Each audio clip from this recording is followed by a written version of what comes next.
Hey guys, Robert here. Welcome with my special guest, Jared. What's going on? Yeah, man, this is a bit of a, I won't say a spur of the moment. We did plan this out a little close, but and I just realized I had my that's right, I had the video going on YouTube, so I was hearing my echo. Okay. Did you hear when that happens? You're like, wait, crap, and you gotta find what tab you had it on and all that. Yeah, exactly. But yeah, so this is going to be a shoot the crap. Mm-hmm. I don't want to get flagged or anything yet. Mm-hmm. Type of stream as we just talk about what's been going on in comics lately. From Mark Waid making his rant to what I talked about with people at the Comic-Con recently, among other things. So first of all, Jared, what has been going on with you lately? Well, I've been thoroughly enjoying the Absolute Universe. Like, I have to read Absolute Superman. I'll do that tonight. But Absolute Batman and Wonder Woman really impressed me. They have been really going for this whole drastic changes, more so than it's right up there with the Ultimate Universe. And the interesting part is that we look at the sales chart. Batman and Wonder Woman Absolute are straight up 1 and 2. Yeah. Well, I just realized something. What if both the new Ultimate Universe and Absolute have something in common? Both were created by villains. That is interesting. Maker and Darkseid. Yeah, so I've been reading that. I've been going through my DC versus Marvel. Mine. I don't have it on me right now, but I have that. I also picked up the updated Marvel Encyclopedia, which I enjoyed thoroughly. I always make sure to buy all these. Those are fun. And in terms of what I've been doing recently is just doing content. I did a review of the characters that I want to see in Absolute Wonder Woman. I did, and just I already know one you don't want. Steve Trevor's already gonna be in there. Oh yes. Sorry about that. I know, but let me put it this way. I'm fine with him and Lois being in there. I don't think it's necessary that they have to be the love interest. Oh yeah, we never know. We don't know what they're gonna do. Yeah, and my co-host was a little alarmist on that to me, and I was like, okay, hang on.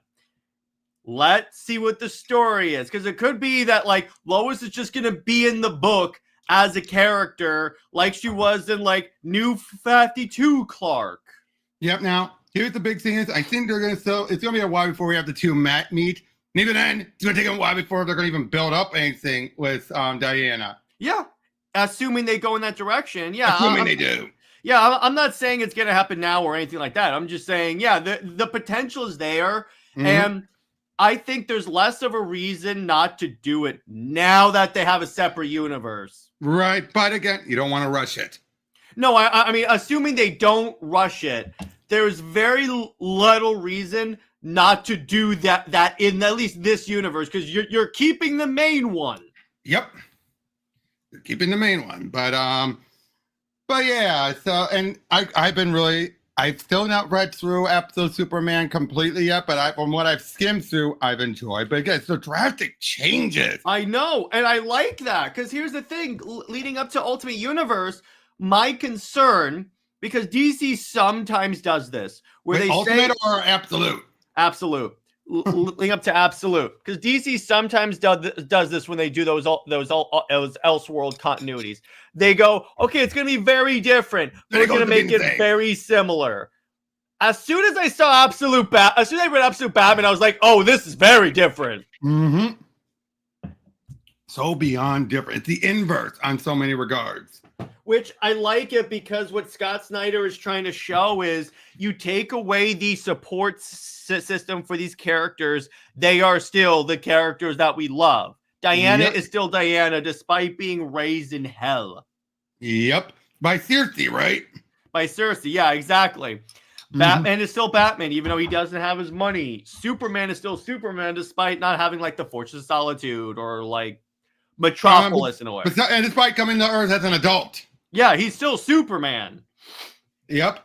And he's still no, I won't spoil that. But yeah, I cannot wait for the others to see how they're gonna change the others' characters. Yeah, that's gonna be really cool. I'm particularly excited for Green Lantern, because and Robert, as you know about me, I'm a huge GL fan, and I'm interested to see how they change the Green Lantern lore. Do you think it's gonna be as drastic as Earth One? Maybe even more. Maybe even more. Maybe not. Because here's why. Earth One Wonder Woman was still relatively the same origin. No, I'm just talking about Green Lantern Earth One. No, but I'm saying based on that trend, this is going to be drastically different. Like, I could see them even doing it where, like, the Green Lanterns are the evil ones. Mm-hmm. Maybe. Mm-hmm. Sorry, I mean, while we're streaming, I just got home from the con, so I'm hungry. Mm-hmm. I hear you, brother. I ain't buying con food, that overpriced junk. Yeah, exactly. But yeah, so I had fun with that. I gotta say, DC has been putting out a lot of great books recently. Like, I am very much happily surprised. Wonder Woman still sucks, but besides, at least I have a. I thought you said it was getting better. I thought you said it was getting better. I did until I read issue 13. Here's the thing. Even the issue before that, where it was the last Absolute Power tie-in, where like Diana's just making out with Steve every 30 seconds. Because the other two tie-ins to Absolute Power were actually pretty good. I was like, okay, I could see there. The other, because she's still acting like Diana. The last one and this other one, I was like, what just happened? Especially with Trinity's origin. Yeah, but at the very least, the great part about Absolute Wonder Woman coming out and being good is that now I have a comfort Wonder Woman book. I could just read that one for fun. Yep. So yeah, my time at the con. Today was my volunteer day, and I got to be at Artist Alley. Sweet. That's where I was the whole time, and it was fun. It was really fun. Got to meet up with Christopher Priest, Charles Soule, Greg Cho, Steve McNiven, great dudes, Ann Nocenti, Tim Seeley, David Finch. Meredith wasn't there yet. John Tim, great. Kevin Grievox, Renee Witterstetter, that's the editor on She-Hulk during Burns' run. Arthur Suyadam. Also, Tim Jacobson, the cover artist on Goosebumps. Oh, okay. Oh, yeah. All those covers you saw, he did them. Oh, wow. That's actually really cool because those were some pretty cool covers. Yep. Talon Caldwell. They got so many creators up there this year. They got a lot. Yeah, they definitely did. And a lot of really good ones. Like, I like Priest, and you obviously know how you feel about Charles Soule. Yeah. Yeah. Soule is how you say his last name, right? Yeah, but he's one of my favorite creators from the new 52, I think. Yep. Because it was interesting talking with Priest. Because, DC's kind of been jerking him around lately, and he's fed up with it, and I don't blame him. Yeah, exactly. Particularly what you told me off stream. I'm like, yeah, I could see why he would be upset. But basically, he brought them 2 Eisners.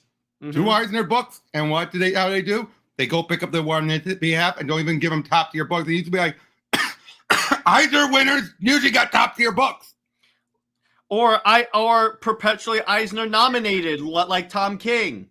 Yeah, they would get top-tier books, and yet, what does he get? He gets scraps. Yeah, I enjoyed a lot of what he has. I have his Black Adam series where that one dude inherited Black Adam's powers. Bolt, yeah. Oh, that was another thing got screwed on. He was always going to be an ongoing. That one, really? He didn't know it was 12 issues until he got his copy in. That's interesting. Oh, wow. They didn't tell him at all. Wow. Yeah, DC needs their communication. And his editor was like, I thought I told you. You didn't tell me. Yep. If there's anyone who deserves a Justice League run, an actual long going, not a filler run, an actual full, planned out from the beginning run, it's him. Yeah, because he did a little bit of the Rebirth run, right? Yeah, he did a little bit of it right before No Justice. He did something up to No Justice. Okay, good. I knew that because I have the trades for that. Again, Rebirth Justice League was like the other Rebirth series that I really liked. Mm-hmm. Yeah, from this issue. Yeah, exactly. Yeah, I mean, again, the guy really deserves a lot more love and attention, if you ask me. Yeah, he definitely does. He's a very competent writer. I like the way he wrote, particularly Wonder Woman, because as you know, she's a character that's very important to me, and I like when writers respect her. Right. Yeah, you have to have like Batman getting tired and making a couple of big mistakes. Yeah, and that at that time period when you had like Batman running like 3 teams, yeah, he should be tired. Yeah, and that was a big thing about it. You had the fact that someone found out who and knew who they were because he worked on the satellite, and now he was blackmailing them. Yeah. It's like, how do we stop him? Exactly. It's like, how do we stop him without killing him? We can't just keep him confined forever. Yeah, exactly. And that's a big quandary. Of course, Deathstroke ended up killing the guy. Well, of course, because he's Slade Wilson, of course. Yep, and you know how he described, how he said the best way to describe his Deathstroke book is? What? Slade is the worst dad. Yeah. That's the best way he describes the book. The whole point of it was the show Slade is a horrible father. Yeah, I have the first trade of that one as well, because I remember the last trade of the new 52 run, they included the first issue of the Deathstroke run, and I enjoyed it. Mm-hmm. Really good, just so good. Yeah. Yeah, the really Black Adam book, and everything. I even asked him a big question, like, wait, how did how was he able to have another form to transform to? And he said, you know what? I kind of realized that. I just shrugged and be like, Rebirth retcon. I'm like, all right, fair enough. Yep, there you go. Rebirth retcon a lot of stuff. Yep, which is like, okay, that's fair, because like he realized, he's like, yeah, but he also like he didn't want to focus. He wanted to focus on Black Adam and hey, Triss. Answer your emails, Triss. Boo, boo. Oh, I got a bunch of Hiya videos for Triss from the creators. Yay. Yep, the only one I could not get was Steve McNiven because he asked not to be recorded. Fair enough. Mm-hmm. That's fair. Man wants his privacy. Makes sense. Yep. But yeah, talking with Priest about that. I plan to talk to Charles Saul a bit more tomorrow. But he was very nice. Yeah, he seems like a really chill dude. Yep, although he is so content at Marvel. He is very content at Marvel currently. Well, yeah, because he practically runs Star Wars over there. Mm-hmm. He runs Star Wars, and he got the kill off Wolverine still. That's going to keep him, like, recognized forever. Mm-hmm. Yeah, exactly. Yep, and he had a pretty good Daredevil run, which a lot of the elements are being adapted in the new show. Mm-hmm. And he and Steve McNiven are going to do a Daredevil work. Oh, hell and yeah. I found out where David Finch has been this whole time. Where? Besides doing covers to help pay the bill, he's been working on a creator-owned book, which he admits got away from him. Okay, that's dope. Like, it got overboard. They should announce it by San Diego next year. That's great. I love that. I'm just like, yeah, count me in. By the way, the other book that I read by Sewell that I really enjoyed is his Darth Vader run. Yep. That's what people think of when they think of Darth Vader. Again, it's like he hasn't written anything that I personally did not enjoy. Yep, his Red Lantern still. Red Lantern is freaking badass. It is. It really is. I just really enjoy Red Lantern, and I told share. Wait, hold on. Just a moment. I can get them. Hold on. No, hold on. Actually, if I'm going to share the audio, I got to switch over. So hold on. All right. I'm going to switch over to Chrome. Mm-hmm. I hate that Firefox does not, do that. Does not do the audio. Yeah, same with me on because I normally use Safari, but I normally stream on Chrome. Oh, you have a Mac, huh? Yeah. I do not. So just a moment.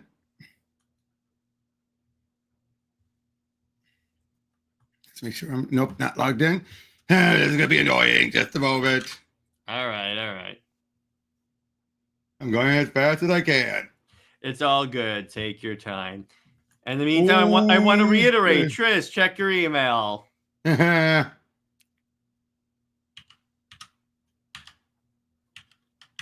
All right, so let me sign on to here. Be right back. All right. Yeah, so how are all of you while Robert gets everything all situated? Everything all good? How are you guys enjoying Absolute DC or any other DC books? And there he is. Yep, let me just now open up the Google Drive because that's where I saved all of them.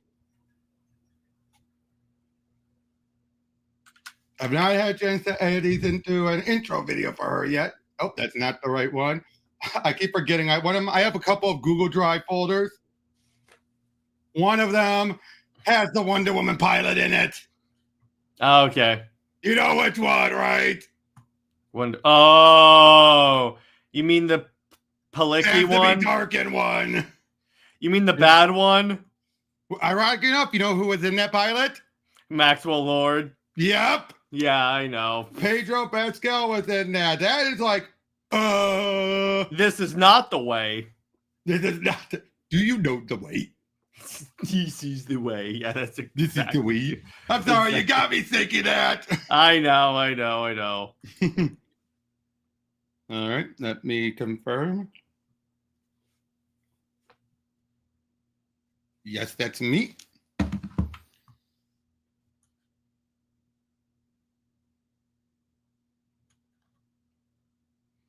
Okay, here I'll start the share.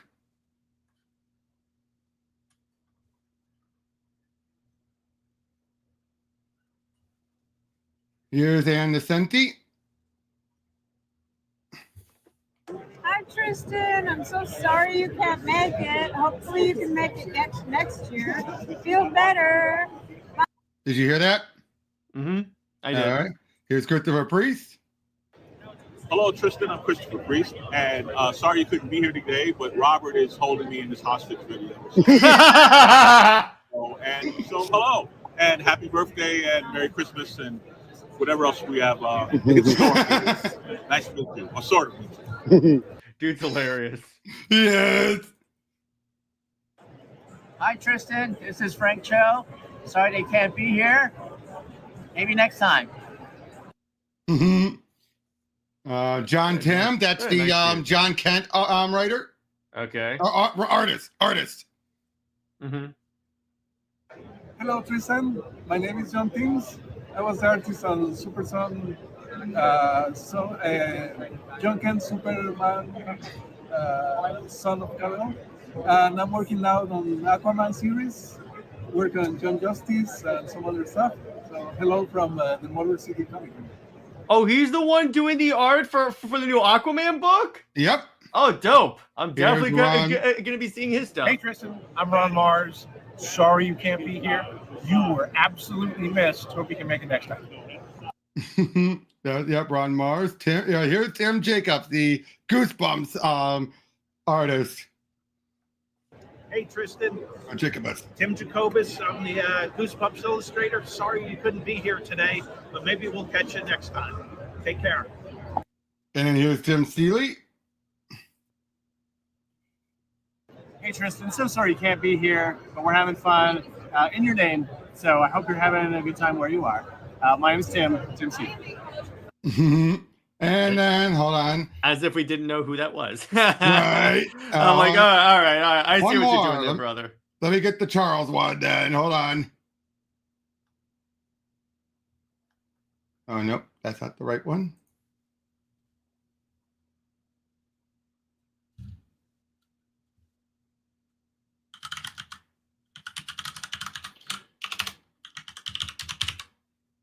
And hold on. Come on. Oh, come on. No, I know the better way of doing this. Hold on.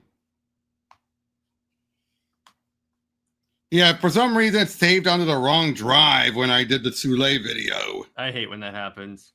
Yeah, same here. So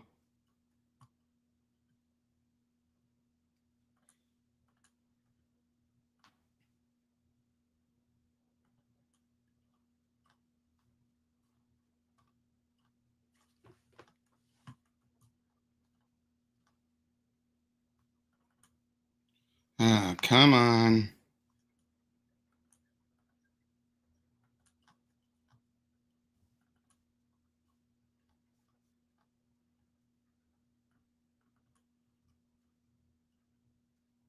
Okay, I'm just gonna copy a link to myself for it. All right.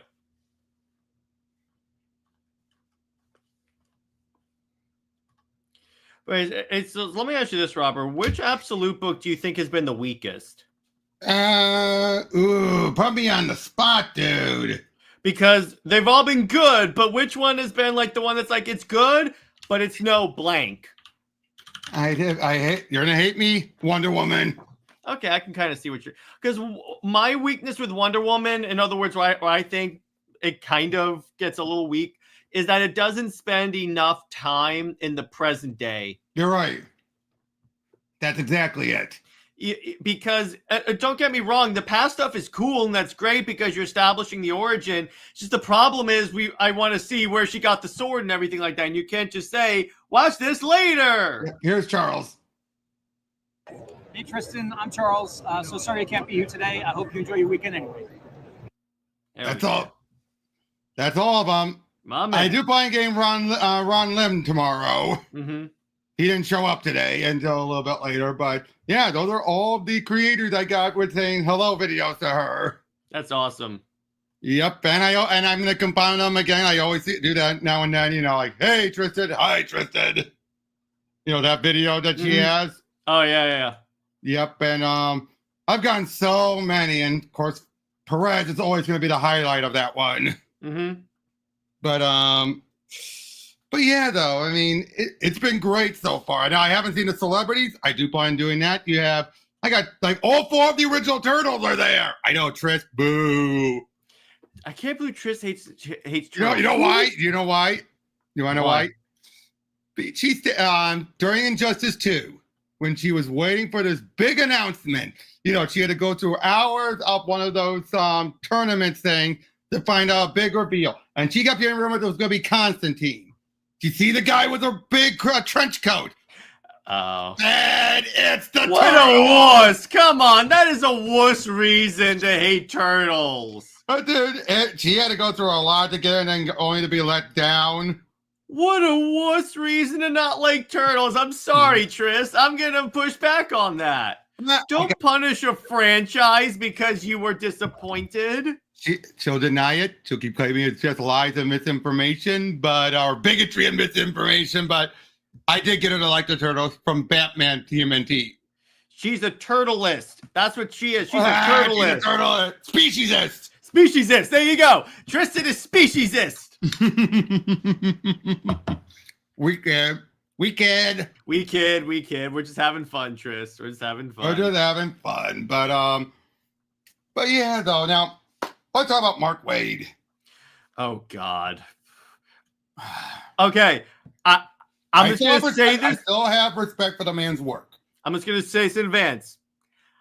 And I'll say this when I talk about it on my show later. Staying apolitical. This has nothing to do with the election. We're just his reaction to the election. Yeah, it was a boneheaded thing to say. Yeah, very boneheaded. Because here's the thing. I mean, it's one thing to call out about everyone, because everyone on the left is doing it. Everyone on the left is being disappointed and feeling like, ugh. But it was his saying, I'm going to give inferior quality now. Yeah, and Perch did 2 videos on it. I watched both. I love Perch. And one of the things he said was, okay, here's the problem, is that, at a time when you're supposed to be DC all in, we're all here, we're all in this together, and then you say you're going to deliver subpar work. That's not fair, not only to Scott Snyder, that's not fair to Dan Mora or any of the people you're collaborating with, or to DC and the fans if you're saying you're going to because basically what he was saying is because the election didn't go my way, I'm gonna tank my book.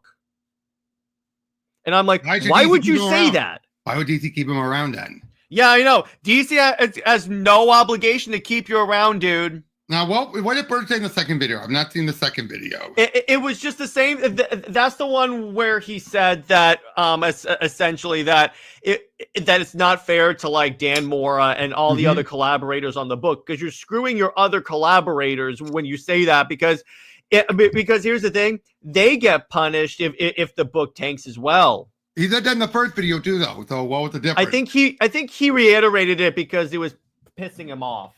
Yeah, which it should. It should. 110%. Now, here's something though. Could Wade be saying that he's trying to put blame from burnout? Yes, and that's fine. That's a fair theory. Wouldn't you say he might be reaching burnout and he's lashing out and thus he's trying to move blame? Which, hey, if there's any creator that deserves burnout, I'm not saying he deserves to be burnt out. I'm just saying that has a justifiable reason to be burnt out because of all the stuff that Wade has written for DC. It's him, and that's totally fine. If he had just said, hey, listen, I'm getting kind of burnt out, I need to take a break. You know what? Now, I would have respected the hell out of him. Yep, but it was a mixture of him having burnout and being pissed off at the election. Yeah, and that's fine, but if he had just said burnout, he could have just publicly said burnout, and then no one would have had issues. Nope, but he didn't. Yeah, it's because here's the thing, and it's got nothing to do with who won the election, really, because here's the thing. He even added, even if, like, the left somehow turned it around and won the election, he still was going to give subpar work. That it was all 50-50. What? Because it was nearly 50% of Americans, which, again, part of me, that's why part of me thinks he was putting the blame of burnout onto it. Which, exactly. And again, if he had just admitted that he was burned out, I would have been like, okay, you know what? Cool. Because recognize your limits. I get told at my job all the time that hey, if you're feeling burnt out, come to us and we'll help you through it. And I'm like, okay, fine, thank you. Particularly when Wade has been writing most of the big books at DC. Now he's getting the biggest one. Yeah, now he's doing the biggest argument because again, they reiterated, and this is something Perch said in his second video. They said that the central part, the main center portion of the whole line. Yeah, he said this is where the main story of All In is going to take place. You are telling the most important story, so your book cannot afford to be subpar. So, now could that be a reason why he wants to put the blame off of himself for burnout? No, but he doesn't want to lose the book now that he actually has it. Well, I'm sorry, dude. It's just burnout happens. See, here's the thing. If he felt he was approaching burnout, he should have honestly said, okay, you know what? Don't give me Justice League or stepped away from like World's Finest for a little bit. Delay the Batman Robin year one. Yeah, delay that. There's any number of ways he could have avoided burnout. Now, this is one of the best work of his career in a long time. He's been, the main book of Absolute Power has been my favorite Absolute Power book. I haven't been a big fan of the tie-ins, but the main book I've liked. And of the issues that I've read of Batman, Superman, World's Finest, I've enjoyed it. So yeah, and I like a lot of what Mark Waid does. It's just the problem is like when you intentionally attack people, even if I agree with you politically. When you attack people, guess what? Particularly nowadays when like money's tight for a lot of people, do you really think they're going to put the money to you if you're going to blast them? Nope. And here's the way I'm thinking. I think he was so used to DC and Marvel letting him get away with stuff. And the fact that, Marvel and DC looked the other way for why they blacklisted him. I think he's presuming he can get away with it. And the thing is, DC is not perfect. but they are much, much, much more like on top of that type of stuff than Marvel Tim is. Sheridan. Yeah, with Tim Tim Sheridan, Sheridan. the prime example. Yeah, exactly. It's an example of something that happened recently. And I keep saying this. Here's when my theory happens, and I think the evidence backs it up. He wrote what he was writing for the book, for Alan Scott, Green Lantern. Then he made a statement when issue 1 came out. Then DC's like, "What are you doing?" And they're like, well, "Let's take a look at that book." I don't think they liked what they saw. Yeah. Oh, you mean so essentially what you're saying is that he released issue 1 and then did a video saying let's own Comicsgate. And then DC finally decided to take a look at the book, like, why DC's going to own what is this? Because why else would he have, after issue 3, for 4, 5, and 6 were delayed big time. And what is usually the cutoff point? Like, by the time issue 1 comes out, what is usually then solicited? 3. See, here's the thing, though. Here's the one hole with that theory. Editorial should have been reading his scripts. No, I'm pretty sure. No, this could be a case where his low tier editorial were fine with it, but an upper editorial were like, okay, wait a second. It's like what happened when they snuck in making Tim buy. They were pissed because that was going to take away from John. Oh yeah, Editorial was pissed when they snuck it through. Yeah, because that was a big like marketing thing for John to come out as buy. And then Tim kept beating him to the punch. Yeah, and then it just takes the attention away from. And it made it look like we're turning our characters gay. Yeah, exactly. It gave ammunition to Comicsgate. Exactly, and which is what, let's be honest, that's what Fitzmartin would do. Yeah, exactly. And but again, Sheridan probably, my guess is the editor was in on it with him. Okay, that makes sense. But then when he made a statement like that publicly, it's like, what kind of writing are you doing? Did you write this just to own them? Mm-hmm. Yes. Make this better, because those last 3 issues were way better. I never read it because I wasn't that interested. Oh, trust me, it got way better by the end, especially where it was revealed. 1, they finally clarified. He convinced himself that it was the energies from the ring that made him think he was gay. Wait. The ring made him gay? No, that wasn't true. He convinced himself that. He saw all the energy, the built-up energy affected his mind, just like the Red Lantern affected the other guy's mind. That's kind of so he stupid. thought that no, but it makes some bit of sense when you think about it. He just saw someone close to him using the Red Lantern energy, totally tainted his mind. So he thought that's what the Green Lantern energy was doing to him. So it wasn't the fact that all the women in his lives were beards. But he was just in denial. But it doesn't do that. The ring doesn't do that. He doesn't know what the ring can and can't do. Remember that. There's no core. This was the magic ring. That's so he has no. He has no. I'm one, sorry. I'm gonna no have. One, from my perspective. From my perspective, that's stupid. But I'm saying he has no one to tell him what the ring can and can't do, and he's judging it based on what he saw another ring do to someone else. I've never seen another ring convince someone they were gay. Obviously, it doesn't. We know it doesn't. He convinced himself because of what he saw the red ring do to the other guy. The red ring convinced someone they were... No, not gay, but made him more rageful, outright. So he thought, since my ring is good, maybe made me too good, and that's why. And now, again... Too good translates to gay, though? Okay. I don't know exactly. It's been a while since I've reread it. All right? It's been a while since I gotta be honest, that's a stupid justification. It's stupid, but at least, one, it makes it clear he didn't treat his wives as beards, which bothered me about the Tinian thing. And he then said, and even sent a message to his in the future to his past self, telling him about his kids, saying that these are what you have to look forward to. Your kids are the one thing that's going to be the most important anchors of your life. Yeah, I'm not buying it. Okay, hey, it's better than just simply have it be that he did not, that he was, again, they were just beards the whole time. Yeah, it's not for me. Okay, that's fair, but it still, trust me, better than those first 3 issues. Okay, I'll trust you on that one. Also, we also reviewed that the Russian guy, he was using him the whole time. Russian guy. That was the Red Lantern. Oh, okay. But yeah, they would have got, and even called him out like, you are so naive. I mentioned, the school I mentioned, if you actually looked into it, it's an all-female school. Okay. Things like that. Basically saying that this was a cover. Mm-hmm. Everybody's like, I didn't care about you. I have a wife at home. Okay, I see. And, things like that. And it's like, okay, that's good writing. That's a good twist. Mm-hmm.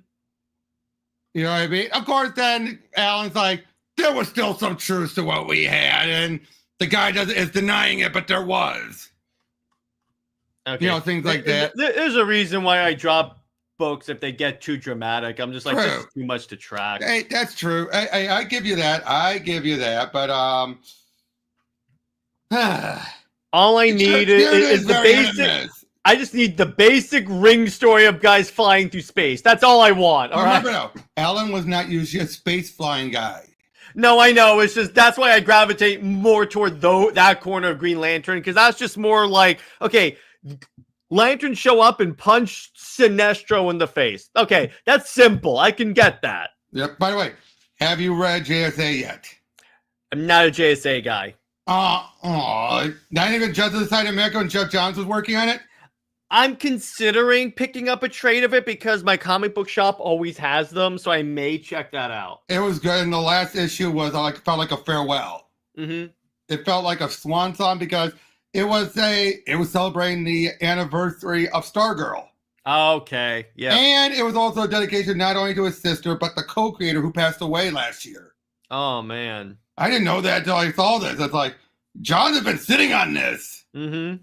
And also, Courtney finally gets her braces off. Okay.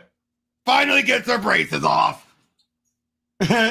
Which is funny because, she got them on the second issue of her Stars and Stripes. Mm-hmm. Those braids have been a part of her for so long. She even had them in the new 52, I think. What little we saw of her in it, yeah. Mm-hmm. Yeah, when she was in the JLA book, I think. Oh, right. But yeah, now, JSA, you got Batgirl's out. I didn't read Batgirls. What I did like is Detective Comics. At least I can understand the damn story. Yep. Oh, by the way, going back to Mark Waid a moment. This is a talk that you and I have had off screen before, but I think we can talk about it here. Yeah. Who else do you think is going to have a meltdown? Aaron, yes. Aaron. Ridley, definitely. Thankfully, Ridley's not a big name there. Not Taylor, because like you said, play ball. Yeah, he'll play ball. King, I don't think he'll have as bad of a thing as like Waid. I still think he'll say something stupid, but enough to be like, hey. It's enough for them to say, okay, stop it. If King is taken off a Wonder Woman, it'll be from bad sales. Yeah, not because of what he said, but Aaron is the big ticking time bomb. And here's the thing: let's say the worst happens, and he puts something in the book, because that's usually what he does. He doesn't usually say it publicly. But... Well, let's say this: let's say they have to get rid of Waid and Aaron, so then you lose Justice League and Absolute Superman. Mm-hmm.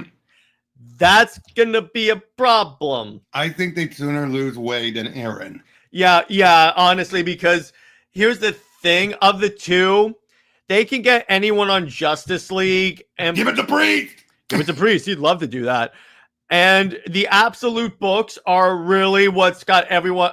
They got years plan. Yeah, they have a plan, and the Absolute Universe is the thing that's really bringing people to comic book shops. Hence the sales. Mm-hmm. Exactly, and yeah, I mean, of the three, Superman is above Wonder Woman sales, right? No. It's Batman, Wonder Woman, then Superman. I don't think Superman's on the chart yet. Well, it just came out, so. Yeah, so it won't be. But it's Batman and Wonder Woman. They even outsold Transformers. Yep. And they outsold Ultimate Spider-Man. Yeah, I know. Which, again, it shows you there are people that are really excited for this. Yep. And even the all-in special was in the top 10. Mm-hmm. So And- it's nice seeing DC represented in the top 10. Now here's the thing. I do think Wade has been probably being talked to now between probably since that tweet or post. He's probably been reprimanded. Yep. I cannot believe he did it. I've seen some people tell me, "Oh no, he's getting off scot-free." Like, no. There's no way he does it. And according to some like guys that have insiders that I listened to, a few people that He's not going to be fired. He's not going to be fired, but he has had a stern talking to. I feel like they're telling him, stop this, either control yourself or drop your accounts. Yeah, or you're not doing any more DC work. Or at the very least, not do the big one, and we'll just realign you to World's Finest. And if he keeps up, then they'll get rid of him. No. I feel like eventually they will get rid of him anyway, because that will affect all of DC. The and make an example. Brand. Yeah, make an example for Arian and everyone else that we think are wild cards, and say, okay, it doesn't matter what your politics are. No, because here's the thing. Aaron, I would say that Wade is a bigger name than Aaron in the comic book industry. Do you agree with me on that? Yes. So I would be telling you that. Yeah, 100%. But the reason why I think they will, if he blows up again, why it will be completely gone, because then they'll say it doesn't matter who you are, you're not safe. Exactly. I mean, let's be honest. Wade coming back was already trepidatious given the backstory of why he got blacklisted. That Hammer story. Mm-hmm. Oh boy, I looked up into it and oh God almighty. Yeah, why would you do that? And apparently, according to Roy Thomas, he didn't mention the name, but it must have been Mark Wade, where he had like a hammer and it was celebrating it. Yeah, why? Of course, DC's gonna tell you don't write our superhero books. Of course, it took him too long to find out about, because he wrote that thing in the superheroes Christmas special back in the late 80s. Took him forever to find out about the connection, because you look at it, it's a simple joke. You don't connect to it. Mm-hmm. And see, this is why I don't bring up this stuff if I would have them on. Oh yeah, absolutely. But again, so they'll say it doesn't matter how big of a name you are, because I feel like part of the reason why Wade does this is because he thinks, I'm Mark Wade. I'm a legend in the comic book industry. I'm protected. You brought me back. You begged me to come back. Yeah, so it's like if they can get rid of Wade. Not that we want now, not that I want him gone. No. I'm just saying what the message DC would be telling the other creatives if it gets to this point is it doesn't matter if you're Kelly Thompson. It doesn't matter how good your books sell. You're gone if you royally screw up like this. Because here's the thing, as opposed to like even King and Aaron, it's more of a pattern with Wade to have these tantrums. Exactly. More than that. Again, and now I'll say this. One, a lot of the really problematic ones who would be saying such stupid things are not at DC. Yeah, exactly. Fitzmartin, Gabby Rivera is no longer wanting anyone in the industry. Yeah. Max Visaggio, those Kelly Sue DeConnick, persona non gratas. Yep. Good. No one wants them. Good, but it's like, yeah. So that's my point. It's like I feel like, particularly since if you look at like the way a lot of these corporations have been acting recently, they've been trying to get as politically centered as possible because they see apolitical. As apolitical as possible. And when you have like big names in each of your division making clearly aggressive statements because of politics, that undermines that, particularly when you have a new incoming administration. Now, if they're going to post, if any of them post a reaction to anything Trump does, I don't think, again, like I said, I think what put him more on blast was the declaration, you're going to get less quality from me. Because if he had just kept it, well, we got President Trump in here. What's up, brother? Congratulations. All joking aside, no idea who that is. Probably a bot or something. But watch it actually be Trump. No, why would he come to my channel? I know, but yeah, it's no. I feel like I do feel like it's a good chance of getting worse than it did during his first term. I don't think so. I think most of the really problematic ones who would pull a stunt are not there anymore. Which no, what I think is what will happen is again, I fully anticipate Wade. I fully anticipate, honestly. I hope it doesn't happen. Mm-hmm. I anticipate the worst case scenarios that you and I talked about. I anticipate it happening. Yeah. And it's sad because Wade's a talented guy, but I feel like DC will crack the whip again to have him serve as an example and say, okay, we're done. We're done. We don't want this. I want to make this clear. We don't want this. I would love for Wade to completely mellow out and just write good comic books. Because he can write good comic books. In some ways, I get it. I don't agree, but I get why he had a meltdown. A lot of people were having meltdowns. That's not surprising. It's how far he took it. Yeah, well, for one thing, if you said it doesn't matter even if she wins, that's the other thing. Yeah. Because it would be one thing if he said if Trump wins, you're going to get crappy quality. If Kamala, and implying that if Kamala wins, no matter what, read a special, I'm not going to do it. Yeah, I'm sorry, dude. That is dumb. Well, I will say, I do think if he posts stuff that like attacks people on the right, yeah, DC will react to that. How public it is. I think that the other thing is he needs to keep it somewhere he can just vent and not have many people see it. Well, the problem is if you do it on social media, everyone's gonna see it. So we can't do it on social media. He did it on Facebook. He's been on Blue Sky. They're gonna see it if he posts it anywhere in social media, and the internet has actually, my dad has a good statement. Do you know what the E in email means? What? Electronic. Evidence. Ah. It never goes away. It doesn't matter if you try and delete it. The internet has the Wayback Machine. Yep. Again, I don't want it, but like I said, but of all of them, Aaron is the one that I am worried about, but I hope he'll play ball. Yeah, and I think, honestly, here's why I'm not as concerned about Aaron, and I was thinking about this since you and I last talked about this.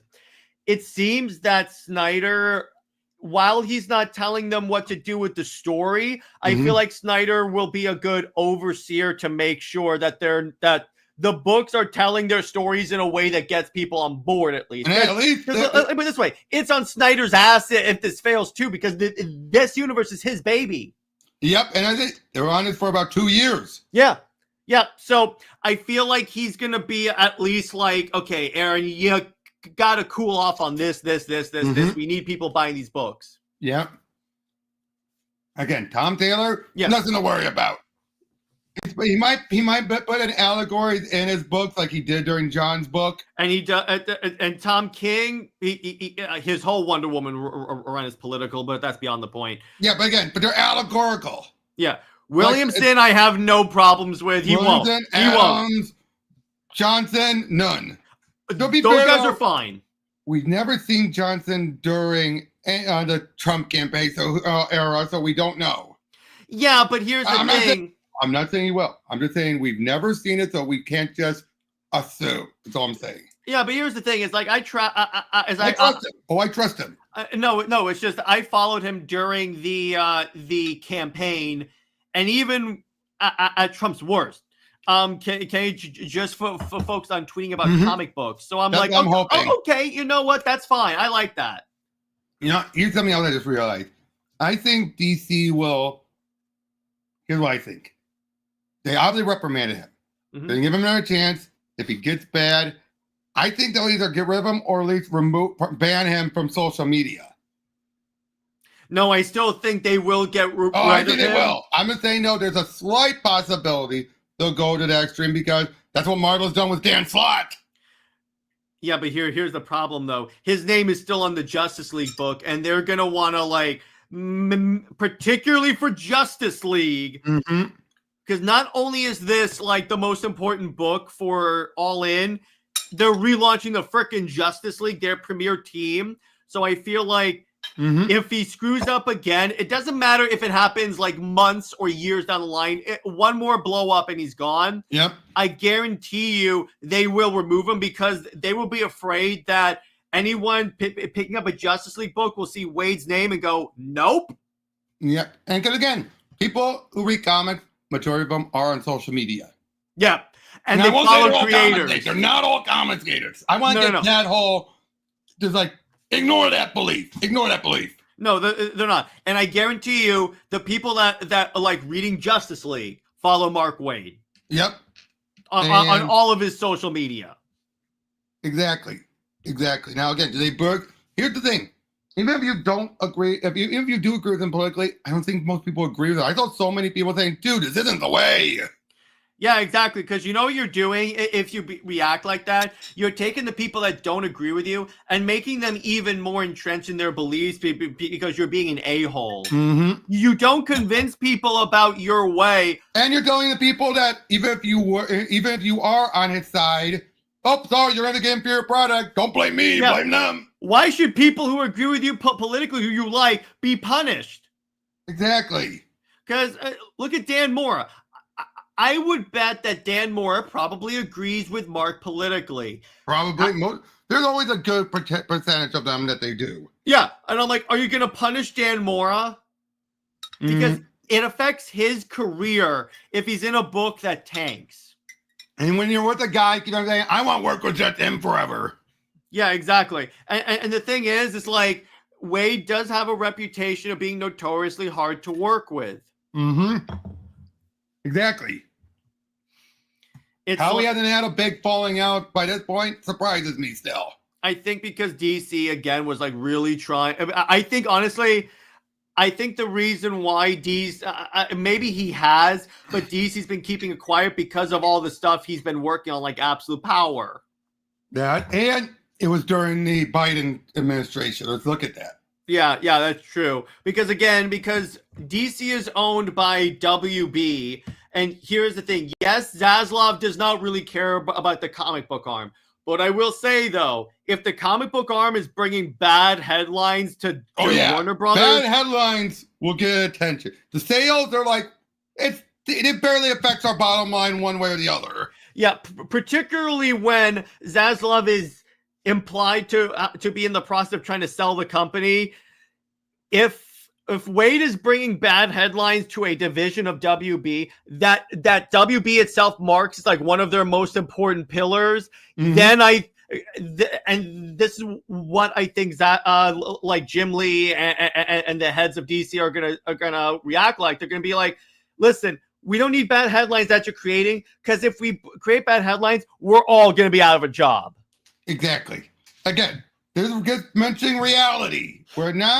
I'm not trying to say Wade is stupid.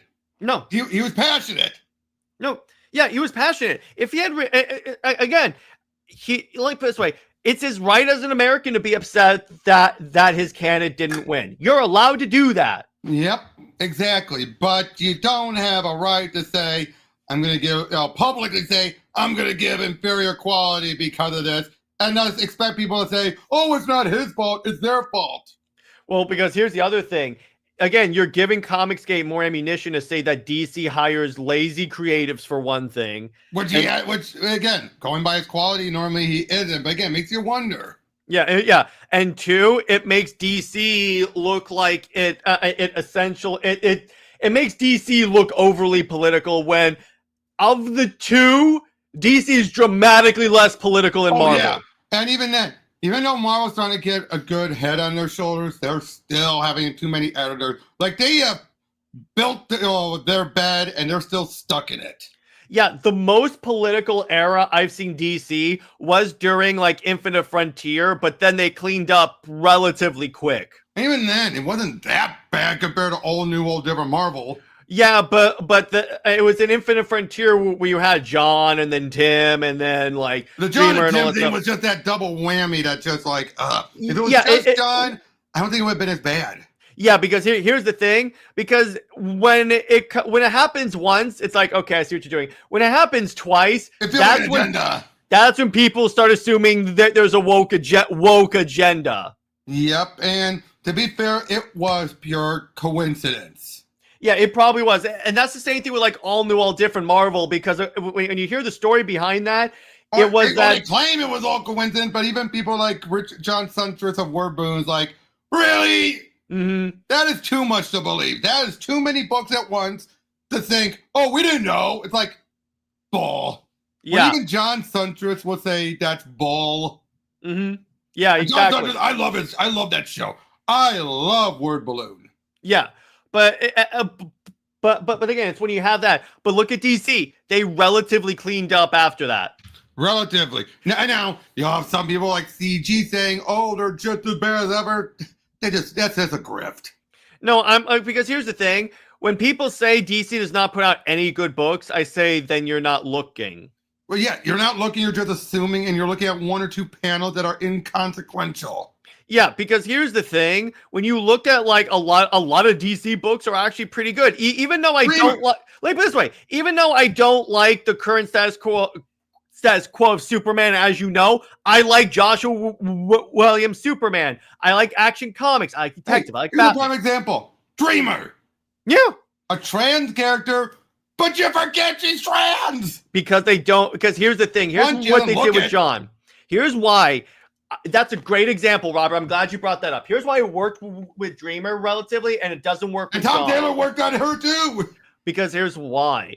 With John, they made it too in your face and made it seem like that was his whole personality. Same thing with like Bobby Drake, Iceman, or Tim Drake. Now, with Dreamer, John was better though than Bobby though. Let's be honest. John. A little bit, yeah. With Dreamer, yeah, you know she's trans because they mention it a few times. Then it's gone. It's gone.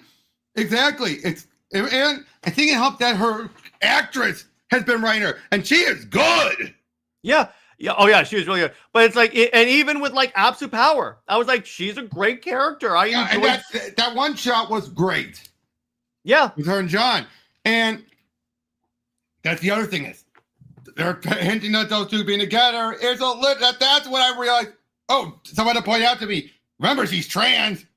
Oh, I think that's their way of because I think they want to break up the Jay Nakamura thing. Oh, that's what it hinted at. That's what it strongly felt like with that whole thing. And honestly, like the way Absolute Power ended, they kind of hinted that's the direction I don't go. But they're making it be with Dreamer as a way of trying to avoid the backlash because they would be accused of straight washing John if they just took him and put him with like say Donna. Yeah. But Dreamer, again, they don't bring it up that often. Yeah, and honestly, I forgot because you know why? That's not the artwork doesn't make her look like it. And again, when you have her actress involved, that means she approves. Yeah, and you know what? You don't make that all the character's personality is. Look at what you get. I forgot she was trans because that wasn't what I cared about. Now, I care about the good character, and when I saw her in Absolute Power, she was one of the highlights. She definitely was, and the lead up to it. Everything with her and Waller was so endearing. How Waller forced her to kill off Jay's mother. And the frickin' end, what she does to Waller. I was like, I'm sorry. Copy this. I'm sorry. That was the most badass thing to happen in Absolute Power. Basically, Waller brought it out herself. She made Dreamer learn these techniques. And it's like, I just used it against you. Don't blame me. I love that. And I love how she goes, how like your Dreamer goes, okay, what's Barry Allen's name? Come on, it's on the tip of your tongue. Come on, tell me. Yeah, and then makes her think. Now, I don't think she actually put a psych bomb in her. I think she's just torturing her with it. Honestly, I think she wiped her mind of all that knowledge. No. She didn't wipe it. Remember, it's blocked away. No, she cannot erase it. I think that's what she just told Waller. Nah, I don't think Batman and the others would allow it. I don't think she told Batman or the others. True, but I personally think no, because she still has Green Arrow's name. It could be she did that again. It's part of the con. True, but I'm just saying no. I'm saying she and Waller called Green Arrow Ollie. Okay, but still, my point is, great character. Oh yeah, again, great character. Even with like Cena Grayson, again, so long as her actors is involved, it's been solid. Yeah, because she says, because that way the actress can say, hey, this is not the way people talk in my community. Exactly. And that it's like, and it feels like she's one of those who is not like, yeah, I'm trans. That's it.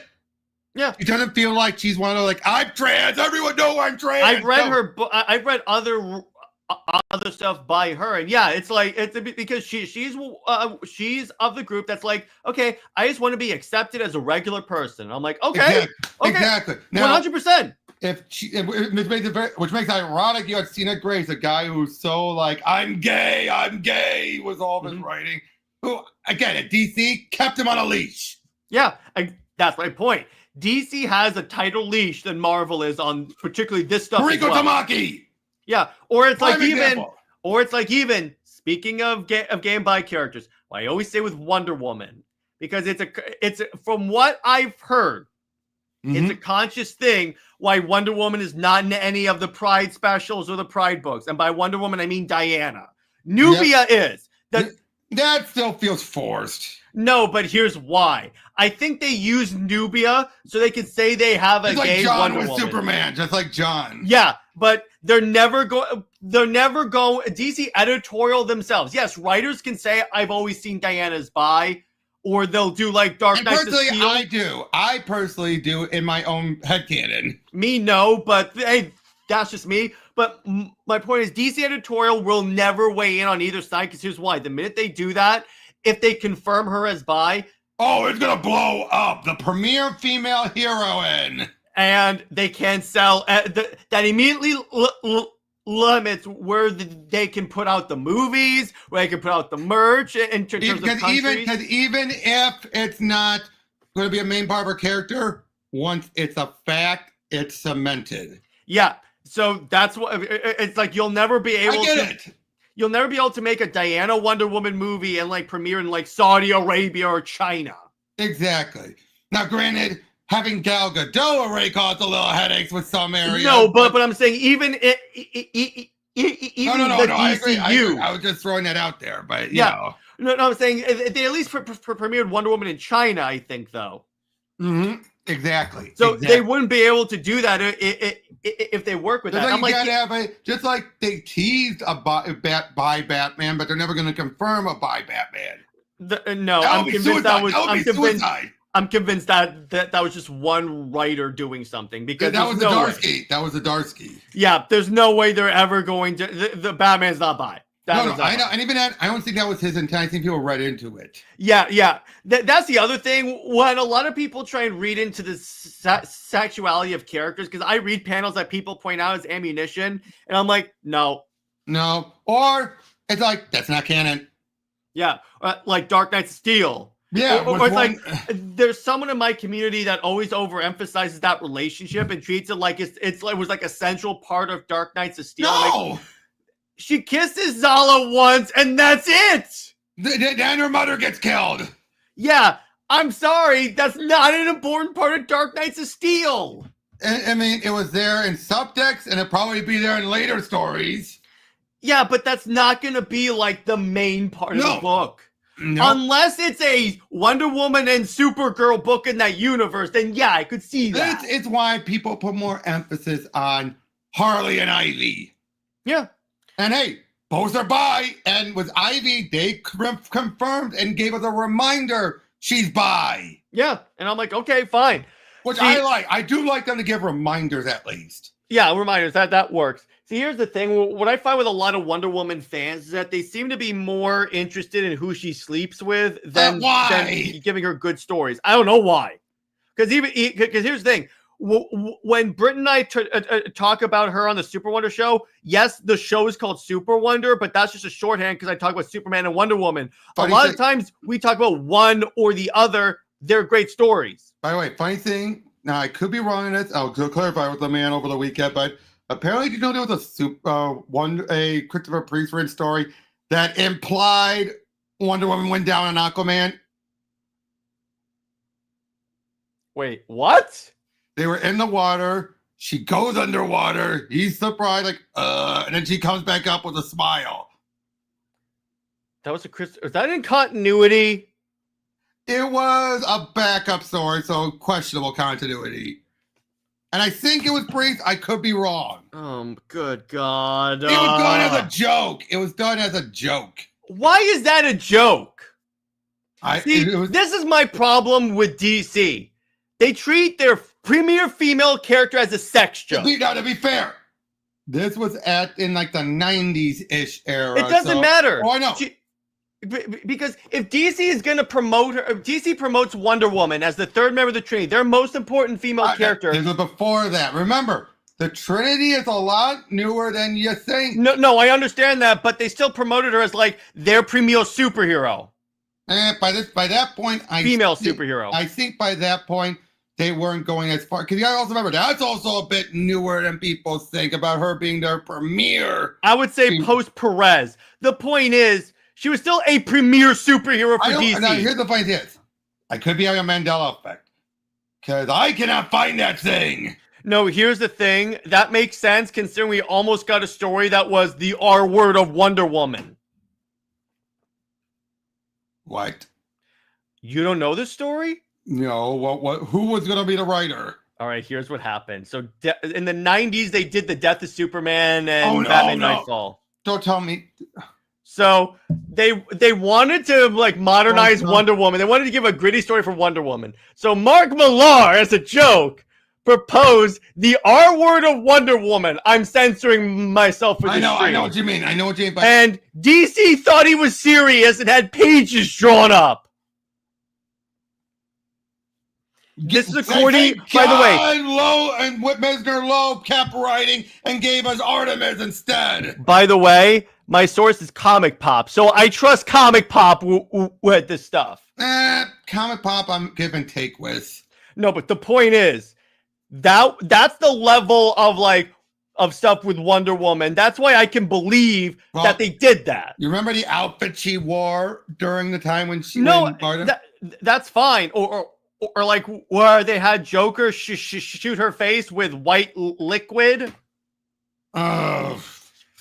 This is my problem. This is my problem with DC. Let me put it this way. It doesn't matter if she's premier. Wonder Woman is kind of an important character to DC. It's like when Keith Giffen, Dave Mateus would write her as an utter bitch. I know. That's my problem. She's like Robert, regardless if she's a third member of the Trinity or if she's like the premier female superhero, she's kind of important to DC. Oh yeah, right? she is. I don't get why especially during the 90s, they did that. They treat her as a sex object. That's what they. If you look historically about what she's either pining after men or they're using her to make sexual jokes. Now, to be fair, I think they're also looking at giving her origins. No, I'm sorry, that doesn't work. I agree. Not a valid it doesn't. I agree it doesn't. Except for when Morrison did it. Oh, you mean where he wanted to give the Amazons orgasm guns?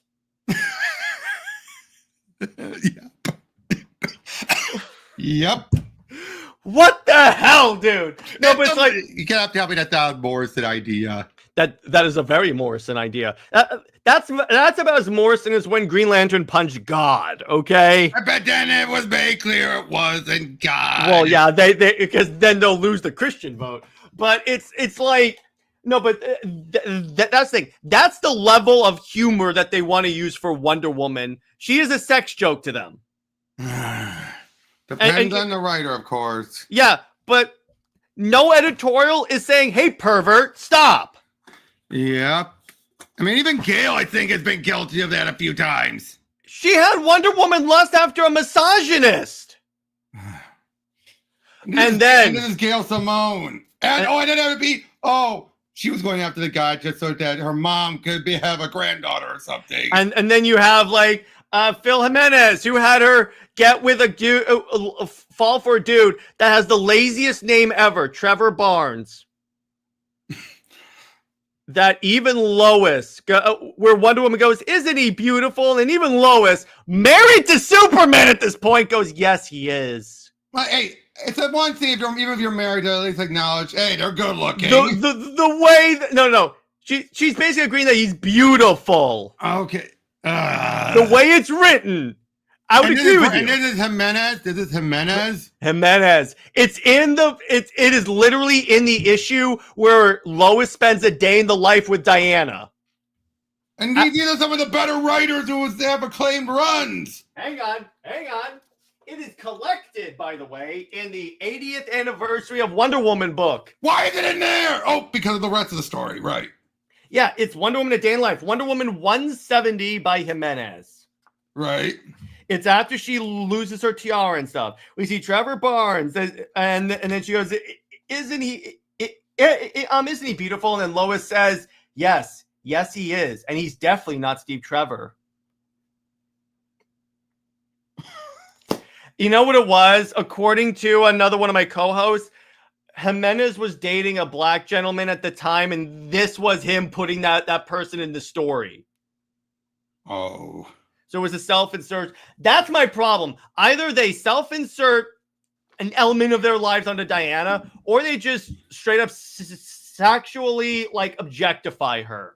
I still remember even during McDuffie's one, we had Ed frickin' Benes drawing her, and there was right when the Injustice Society League caught them. Oh, this? Yeah. Was she something like that? Yeah. That's no sexualizing. No, it is. It is. Yeah, Benet's drawing. He's gonna draw them in those type of poses. Yeah, and I'm like, no, I'm sorry. That is disgusting. I'll tell you this, you know one writer who didn't do that? Who? JMS during his run. Or Azzarello. Okay, yes. Or Charles frickin' Soule. James Robinson. Yeah. G. Willow Wilson. G. Willow Wilson had a god tier run. I loved her Wonder Woman. Not even Rucka. Nope. Rucka had her pre or post rebirth. Post rebirth. Rucka had her end up in a mental institution. Okay, pre rebirth. Pre rebirth was better, and then you also have Steve Orlando's run was pretty good. Mm-hmm. I gotta say, you know what? One thing I loved about that Diana during that time. What? Justice League Dark. Yep, that was good. Invention of the new 52, baby. Yep. No, that lineup. That was the rebirth. No. That lineup was rebirth. The team itself was new 52. Oh, right. But yeah, then her being turned into Hecate. That was cool. I like that. That's actually really cool. Yeah, and the fact that turned out that tied back into War of the Gods. Yeah. Or here's the other writer that significantly wrote her better. George Perez. Mm-hmm.